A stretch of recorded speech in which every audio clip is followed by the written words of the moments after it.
En 1939, un demi-million de républicains espagnols fuient la dictature pour la France. C'est la retirada. Ce périple dramatique depuis Barcelone, la famille de Trini Marzal a vécu.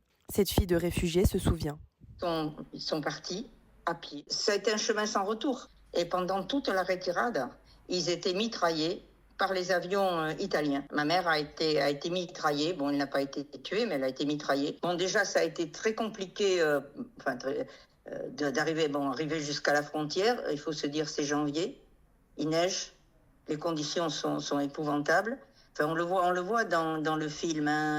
Quand ils arrivent, il n'y a rien, il n'y a pas de baraquement. Joseph Bartoli était l'un d'entre eux au camp d'Argelès. Il y reste 1 an.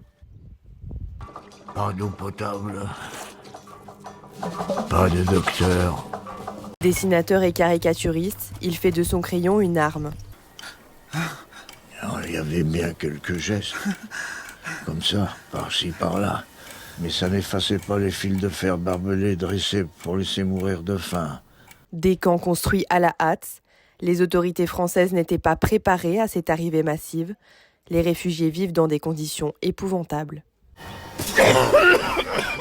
Les conditions sanitaires, les conditions d'hygiène dans ces camps étaient totalement déplorables. Et qui sont arrivés avec quasiment rien, c'est-à-dire ils avaient parfois juste à peine une valise, pas de médicaments, très peu d'accès aux soins, donc les conditions de vie étaient épouvantables. Le dessinateur Aurel reprend cette histoire pour en faire un film d'animation. La sobriété du dessin prend le pas pour affiner le récit.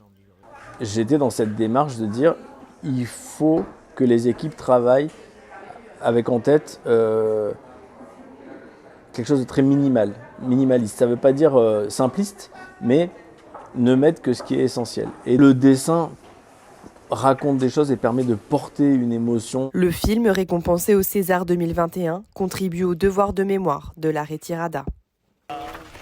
El tabaco y el papel.